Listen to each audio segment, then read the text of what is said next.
बच्चों, आज हम लोग पढ़ेंगे 12th का सेकेंड पार्ट। फर्स्ट पार्ट तो इलेक्ट्रिसिटी समाप्त हो गया, अब उसका सेकेंड पार्ट है।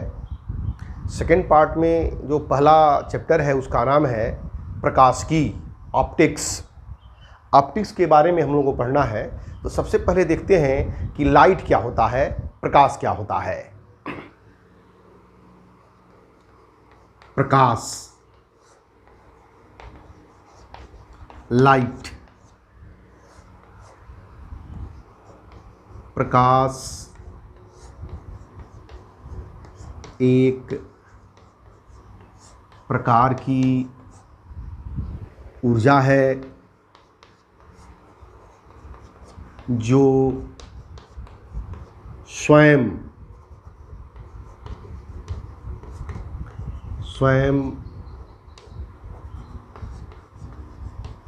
दिखती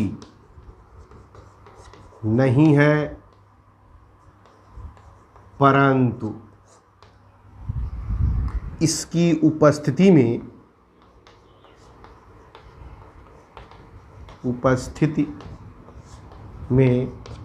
वस्तुएं दिखाई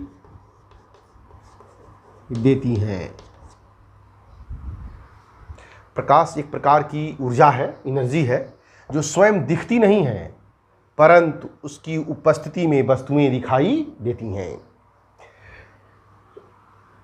ये जो प्रकाश है यह विजिबल लाइट होता है, आपको बताया भी गया है। विजिबल लाइट का मतलब ये होता है जिसमें वस्तुएं दिखाई दें। इसका रेंज दिखाया गया, रेंज भी बताया गया है आप लोगों को, कितना से कितना रेंज होता है, इसलिए इसको बोलते हैं विजिबल लाइट, लाइट भी बोल देते हैं।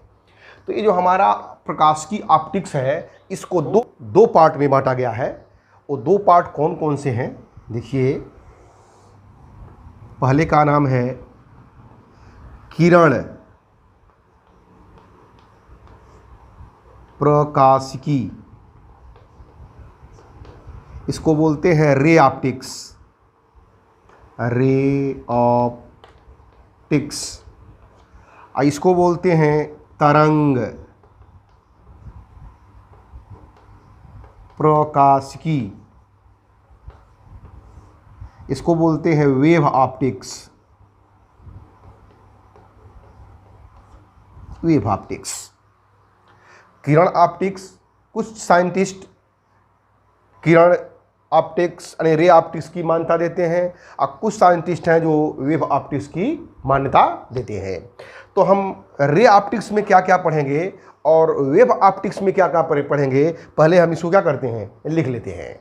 ना है किरण प्रकाशिकी में प्रकाश का परावर्तन, आप पढ़ चुके हैं लेकिन फिर भी बताया जाएगा। प्रकाश का परावर्तन, रिफ्लेक्शन ऑफ लाइट। प्रकाश का अपवर्तन, रिफ्रैक्शन ऑफ लाइट। पूर्ण आंतरिक परावर्तन, टोटल इंटरनल रिफ्लेक्शन भी पढ़ना है। गोली पृष्ठों पर प्रकाश का अपवर्तन, refraction of light in spherical surface. Prism से प्रकाश का अपवर्तन, प्रकाश का प्रकीर्णन और प्रकाशिक यंत्र। इतने आर्टिकल हम लोगों को पढ़ने किसमें, रे ऑप्टिक्स में। और तरंग ऑप्टिक्स, वेव ऑप्टिक्स में क्या क्या पढ़ने हैं, इसको भी नोट कर लीजिए। ना है प्रकाश का तरंग सिद्धांत, व्यतिकरण इंटरफेरेंस पढ़ना है, विवर्तन डाइफ्रैक्शन पढ़ना है, प्रकाश का ध्रुवण यहाँ पर जो है पोलराइजेशन पढ़ना है। लाइट का क्या पढ़ना है, पोलराइजेशन ऑफ लाइट। इन तीन चीज़ों को पढ़ना है यहाँ पे। और इसमें आपको बता दें प्रकाश का परावर्तन आपके यूपी बोर्ड में इसको निकाल दिया गया है, इससे क्वेश्चन नहीं आने हैं, लेकिन फिर भी इसको बताना जरूरी है। ये जब तक नहीं समझेंगे तब तक आप जो है टोटल इंटरनल रिफ्लेक्शन को समझ नहीं पाएंगे। तो इसलिए हम तो हर एक चीज़ को बताएंगे, फंडामेंटल चीज़ों को भी, लेकिन आपको याद रखना है कि जो चीज़ें आपको बता दी गई हैं कि कौन कौन से आर्टिकल नहीं पढ़ने, वो भी हम पढ़ा रहे हैं। लेकिन आप क्या करें, उसके पढ़ लेंगे या न पढ़े उसको बोर्ड परीक्षा में इग्नोर करेंगे। वर्तन क्या होता है, प्रकाश का परावर्तन,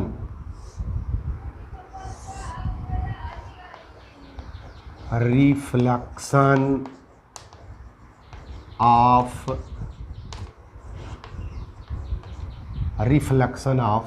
लाइट क्या होता है। आपके दिमाग में हमेशा ये आता है कि प्रकाश का परावर्तन केवल स्मूथ सरफेस पे होता है, ऐसा नहीं है। प्रकाश का जो परावर्तन होता है हर एक सरफेस पे होता है। स्मूथ सरफेस पे होता है उसको बोलते हैं रेगुलर रिफ्लेक्शन, और जो रफ सरफेस पे होता है उसको बोलते हैं इर्रेगुलर रिफ्लेक्शन। ये दोनों में अंतर क्या है, सबसे पहले आप पढ़िए कि प्रकाश का परावर्तन क्या होता है, फिर देखेंगे रेगुलर रिफ्लेक्शन क्या होता है और इर्रेगुलर रिफ्लेक्शन क्या होता है। तो प्रकाश के परावर्तन को जानने के लिए आपको कुछ चीज़ों को जानना जरूरी है। आप जानते भी हैं इंसिडेंट रे क्या होती है, रिफ्लेक्टेड रे क्या होती है, नॉर्मल क्या होता है, नॉर्मल पॉइंट क्या होता है, इंसिडेंट एंगल क्या होता है, रिफ्लेक्टेड एंगल क्या होता है, इन सब चीज़ों को हम बता रहे हैं। तो ऐसे हमारे पास एक प्लेन है,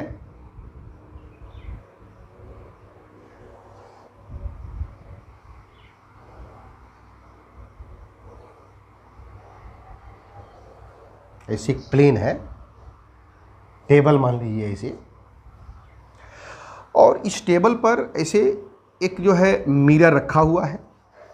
एक हमारे पास ऐसे है मिरर, ये है मिरर, और ये मिरर कैसे है, इस प्लेन पे रखा गया है, पूरे प्लेन पर। नीचे क्या है इसका, ये जो दिखाई दे रहा है ऐसे ऐसे किया जा रहा है, ये जो है आपको पेंट किया गया है, कलई किया गया है नीचे की तरफ, और ऊपर क्या है, एक ऊपर स्मूथ सरफेस है, और इस पर एक हम नॉर्मल खींच दे रहे हैं ऐसे, नॉर्मल, ये हमारा नॉर्मल है, इस अभिलंब भी बोलते हैं, ये नॉर्मल है यान। जब कोई प्रकाश की किरण या रे बोलते हैं, इस पर इंसिडेंट होती है, ऐसे ऐसे इंसिडेंट होती है, ये इंसिडेंट रे है, आपतित किरण है, तो यह नॉर्मल से जितने डिग्री का कोण बनाती है उतने ही कोण पर इधर क्या होती है, रिफ्लेक्ट हो जाती है।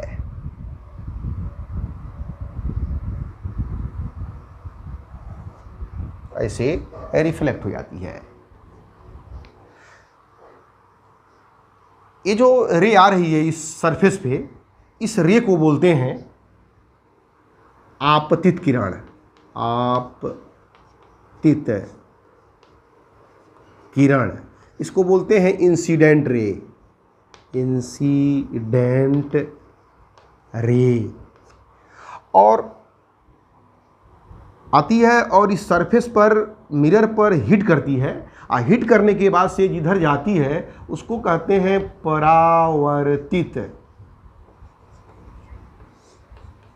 किरण, इसे कहते हैं रिफ्लेक्टेड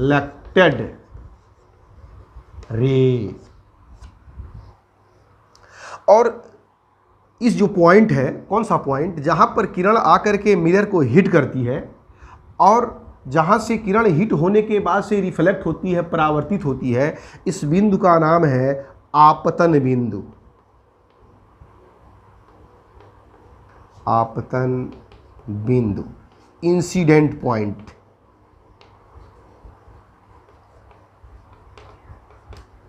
और इस पॉइंट पर अगर एक नॉर्मल खींच दिया जाए यान, तो इसको बोलते हैं अभिलंब, नॉर्मल बोलते हैं, नॉर्मल, अभिलंब, अभिलंब। और आपतित किरण और अभिलंब के बीच में जो कोण बनता है, इस कोण का नाम है आपतन कोण, आपतन कोण, इंसिडेंट एंगल, इंसिडेंट एंगल। और परावर्तित किरण, और ये नॉर्मल है, अभिलंब है, इसके बीच में जो कोण बनता है इसको बोलते हैं परावर्तन कोण, परावर्तन कोण, रिफ्लेक्टेड एंगल। इंसिडेंट एंगल को लिखते हैं आई से, और रिफ्लेक्टेड एंगल को लिखते हैं आर से। इस यह आई है और ये आर है, ये हमारा प्लेन है। अब इतनी चीज़ें हो गई, बारी बारी से देख लीजिए। आपतित किरण क्या होती है, जो किरण सरफेस पर या पृष्ठ पर या मिरर पर, मिरर मतलब दर्पण पर, कह सकते हैं दर्पण करिए इसको, जो किरण दर्पण पर आती हुई प्रतीत होती है या दर्पण पर आती है उस किरण को आपतित किरण कहते हैं। जो किरण दर्पण से वापस लौटती है या टकरा करके वापस लौटती है या जाती है उसे कहते हैं परावर्तित किरण, रिफ्लेक्टेड रे। आपतित किरण और परावर्तित किरण दर्पण के जिस बिंदु पर मिलती है उस बिंदु को आपतन बिंदु कहते हैं। आपतन बिंदु पर खींचे गए लंब को अभिलंब कहते हैं। आपतित किरण और अभिलंब के बीच के कोण को आपतन कोण कहते हैं, इसे आई से व्यक्त करते हैं। परावर्तित किरण और अभिलंब के बीच के कोण को परावर्तन कोण कहते हैं, रिफ्लेक्टेड एंगल कहते हैं, इसे स्मॉल आर से व्यक्त करते हैं। अब इसमें परावर्तन के नियम होते हैं, दो नियम आप जानते हैं, उस नियम को यहाँ पर मैं नोट कर दे रहा हूँ। परावर्तन के नियम, परावर्तन के दो नियम होते हैं। पहला नियम ये होता है आपतन कोण सदैव परावर्तन कोण के बराबर होता है। आपतन कोण आई सदैव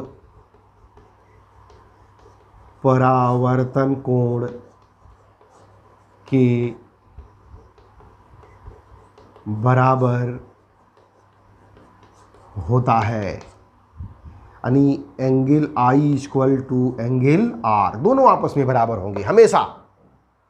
और दूसरा क्या होता है, दूसरा देखिए, दूसरा नियम इसका, दूसरा नियम ये कहता है कि आपतित किरण और परावर्तित किरण और आपतन बिंदु पर खींचा गया अभिलंब, तीन चीज देखिए, आपतित किरण, परावर्तित किरण और आपतन बिंदु पर खींचा गया अभिलंब, तीनों एक ही तल में होते हैं।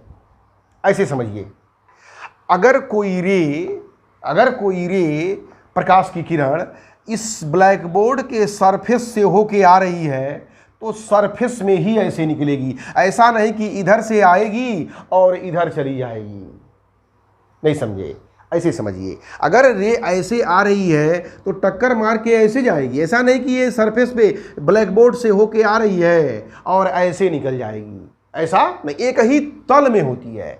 अब यार समझिए ऐसे इसको, ये हमारा जो टेबल है तो टेबल ऐसे रखा हुआ है इस तरह से, तो रे जब ऐसे आएगी, इसे ब्लैक बोर्ड में हवा में ऐसे आएगी तो टक्कर मार के ऐसे निकलेगी, ऐसा नहीं कि रे ऐसे आएगी और ऐसे निकल जाएगी, जिस तल में आएगी उसी तल में जाएगी। तो आपतित किरण, परावर्तित किरण और आपतन बिंदु पर खींचा गया अभिलंब तीनों एक ही तल में होते हैं। अगर ऐसे आ रहा है तो ऐसे होके जाएगा, ऐसे आया, ऐसा नहीं कि रे ऐसे आई और ऐसे निकल गई, ऐसा नहीं है। आप इस बात को समझिए कि एक ही तल में होते हैं। तो लिख सकते हैं यहाँ पर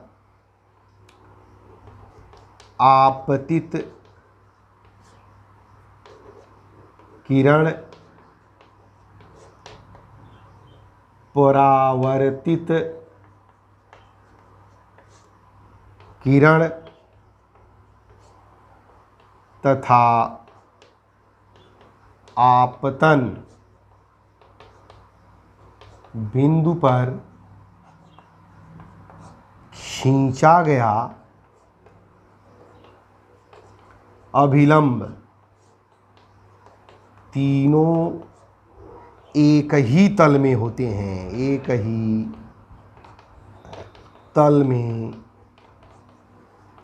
होते हैं। ये दो नियम बहुत इंपॉर्टेंट नियम है, तो इसको आप याद रखेंगे। अब एक चीज़ और है, ध्यान दीजिएगा, जो ये आपतित किरण है और ये अपवर्तित किरण है, दोनों सेम होता है, दोनों की प्रॉपर्टी सेम होती है कि अलग अलग होती है। तो देखिए ये चीज़ें, इस लाइट के अंदर क्या क्या चीज़ें होती हैं। इस लाइट के अंदर जो है वेलोसिटी होती है, इस लाइट के अंदर क्या होती है, वेलोसिटी होती है, और उसके अंदर फ्रीक्वेंसी होती है, उसके अंदर वेवलेंथ होता है, उसके अंदर इंटेंसिटी होती है, तीव्रता होती है। तो ध्यान देना है आपको कि जो आपतित किरण है और ये परावर्तित किरण है, दोनों के चाल में कोई अंतर नहीं होता है, कोई अंतर नहीं होता है। आपतित किरण है और परावर्तित किरण है, दोनों के आवृत्ति में कोई अंतर नहीं होता है। ये जो आपतित किरण है, परावर्तित किरण है, दोनों के तरंगदैर्घ्य में कोई अंतर नहीं होता है। लेकिन आपतित किरण है और परावर्तित किरण है, अगर आपतित किरण की तीव्रता आई है तो परावर्तित किरण की तीव्रता थोड़ी सी घट जाती है। दोनों की तीव्रताएं समान नहीं होती हैं, ये ध्यान देना है आपको। आपतित किरण की तीव्रता अधिक होगी और परावर्तित किरण की तीव्रता का मतलब होता है एनर्जी, समझिए एनर्जी। अगर जितनी एनर्जी इस लाइट की है, टकराने के बाद से उतनी एनर्जी यहाँ पर जा नहीं पाती है। होता क्या है, सरफेस जो होता है कुछ एनर्जी को एब्जॉर्ब कर लेता है, जिससे वह हीट हो जाता है, और कुछ जब एब्जॉर्ब कर लेगा तो कुछ ही एनर्जी को यहाँ से क्या होगा, रिलीज करेगा। तो याद रखना है आपको कि आपतित किरण और परावर्तित किरण में के वेग में, आवृत्ति में, तरंगदैर्घ्य में कोई परिवर्तन नहीं होता है, लेकिन परावर्तित किरण की तीव्रता घट जाती है। लिख सकते हैं यहां पर आपतित किरण तथा परावर्तित किरण की चाल, आवृत्ति, तरंगदैर्घ्य में कोई परिवर्तन नहीं होता है, परंतु परावर्तित किरण की तीव्रता घट जाती है। Plane mirror. प्लेन मिरर से प्रतिबिंब बनता कैसे है? तो हमारे पास ऐसे एक मिरर है,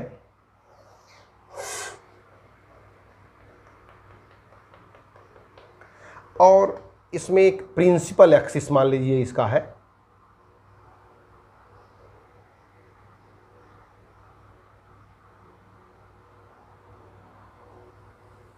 ऐसे है, एक एक्सिस है कोई जो भी हो, यहाँ पर एक पॉइंट है, ऑब्जेक्ट है, वस्तु है, ऐसे एक वस्तु रखी हुई है। इस वस्तु का इमेज कहाँ बनेगा और कैसे बनेगा?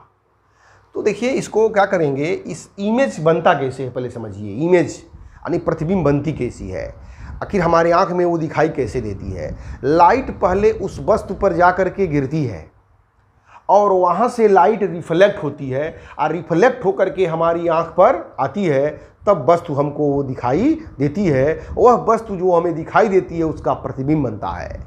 प्रतिबिंब के लिए परावर्तित किरणों को, प्रतिबिंब के लिए माने वस्तु से परावर्तित किरणों को हमारी आँख पर मिलना चाहिए, हमारी आँख में आना चाहिए। तो यहाँ से अगर हम क्या करते हैं, एक रे निकली यहाँ से एक रे निकाल दे रहे हैं, ऐसे देखिए। तो जब ये रे निकलेगी यहाँ से, तो यहाँ पर अगर नॉर्मल खींच दें एक, या ऐसे क्या होगी, यहाँ से रिफ्लेक्ट हो जाएगी ऐसे। ये आपतित किरण और ये परावर्तित किरण, इस पर हमने क्या खींच दिया, इस पर एक नॉर्मल खींच दिया, ये नॉर्मल है। तो ये जो नॉर्मल है इस पर, ये एंगल आपस में क्या होंगे, बराबर होंगे। ठीक वैसे ही एक रे यहां से निकली,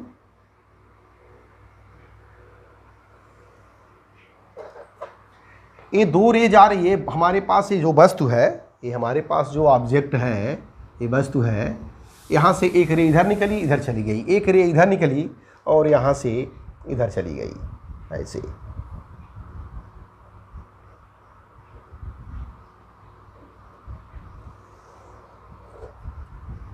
इधर आ गई। इस पर हमने नॉर्मल खींच दिया ऐसे, ये नॉर्मल है। अब क्या करेंगे, जो ये परावर्तित किरण है इसको पीछे की तरफ बढ़ाएंगे, डॉटेड लाइन से पीछे की तरफ बढ़ाएंगे ऐसे, और इसको भी बढ़ाएंगे पीछे की तरफ।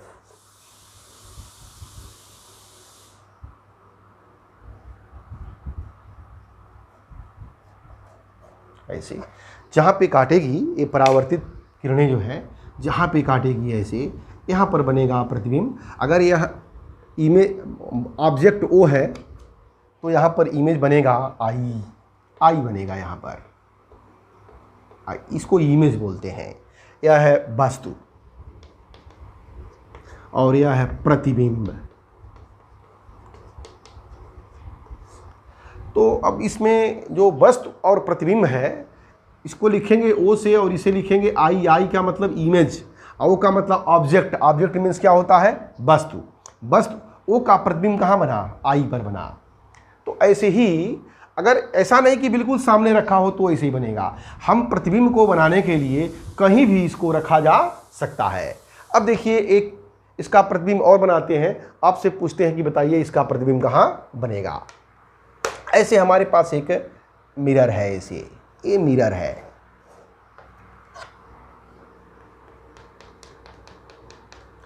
अगर वस्तु यहां पे रखी है तो इसका इमेज कहां बनेगा। तो ऐसे इमेज को बनाने के लिए ध्यान देना है आपको।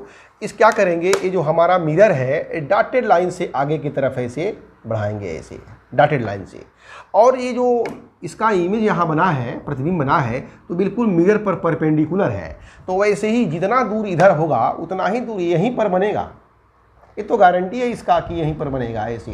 तो कैसे बनेगा ध्यान देना है आपको। एक रे को लाएंगे यहाँ से, इसके टॉप से, ऐसे लाया टॉप से, और जब आएगा तो इस तरह से यह रिफ्लेक्ट हो जाएगा,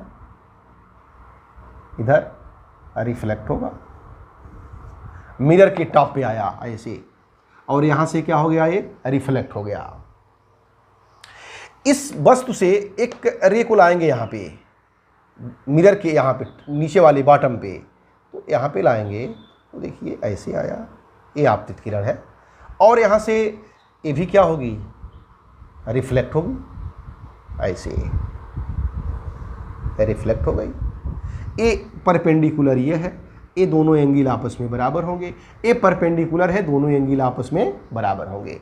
अब क्या होगा, जो फर्स्ट वाली रे आई थी टॉप पे, इसकी परावर्तित किरण को पीछे की तरफ बढ़ाएंगे डॉटेड लाइन से, ऐसे यहाँ पे बढ़ाएंगे। और जो बाद वाली रे आई है, ये आपतित किरण, ये परावर्तित किरण, इसको भी डॉटेड लाइन से पीछे की तरफ बढ़ाएंगे।